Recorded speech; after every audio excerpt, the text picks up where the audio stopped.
आनंदराव थोपटे यांचं दुर्दैवी निधन झाल्यानंतर आता तुम्ही सांत्वनपर भेट घेतलेली आहे.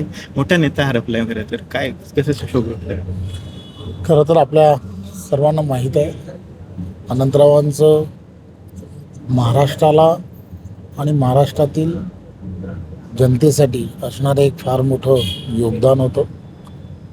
वर्षानुवर्ष राजकारणाच्या पलीकडे जाऊन समाजकारणामध्ये त्यांनी केलेलं योगदान, त्याचबरोबर शिक्षण या विषयामध्ये त्यांनी केलेली क्रांती, या सगळ्या गोष्टी आपल्याला सर्वांना माहीत आहे.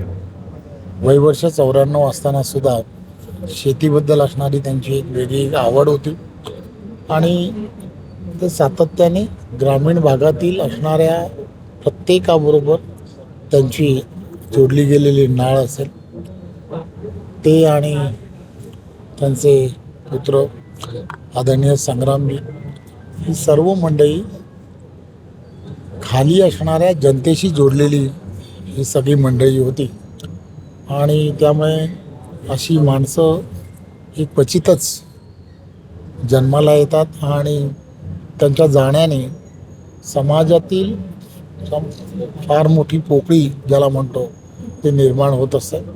त्यामुळे त्यांच्या जाण्याने हा संपूर्ण भोर असेल किंवा आजूबाजूचा असणाऱ्या ग्रामीण भागामध्ये एक चांगला व्यक्ती की ज्या व्यक्तीने या सर्व भागाचा ग्रामीण भागाचा कायापालट केला असे ते होते. त्यामुळे त्यांच्या जाण्याने फार मोठं संकट इथल्या असणाऱ्या जनतेवरती आलं. मी असेन, माझ्याबरोबर असणारे आम्ही सर्व सहकारी, त्यांचं कुटुंब, संग्राम थोपटे आणि सर्व यांच्या दुःखामध्ये सहभागी होण्यासाठी आलो आणि ईश्वराकडे हीच प्रार्थना करू की त्यांना चांगलं जे त्यांनी केलेलं काम त्यामुळे सद्गती लाभो हीच ईश्वराकडे प्रार्थना. राजकारणात अनेक वेळा त्यांच्याशी तुमचा संपर्क आला असेल, एखादी अशी आठवण किंवा प्रसंग जो तुमच्या लक्षात राहिले त्यांच्याबद्दल? खरं तर संग्राम आणि मी फार चांगले मित्र म्हणून विधानसभेमध्ये आम्ही काम केलं.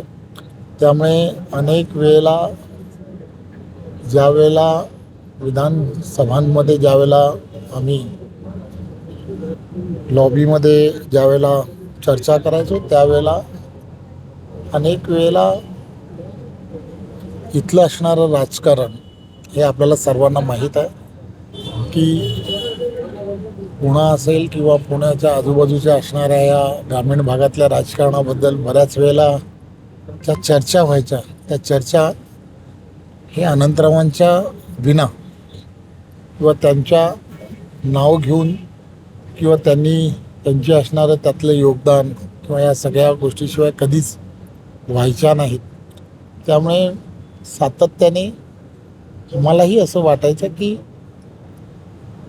राजकारणामध्ये अन्याय होणारी झालेली अनेक माणसं असतात, त्यामध्ये हे कुटुंब हे नेहमी राहिलं.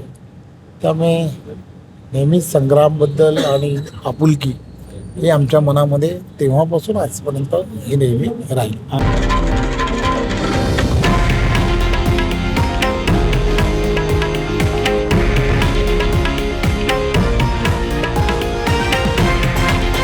हे आहे देशातील नंबर 1 न्यूज नेटवर्क आणि आपण पाहत आहात TV9 मराठी, एकमेव.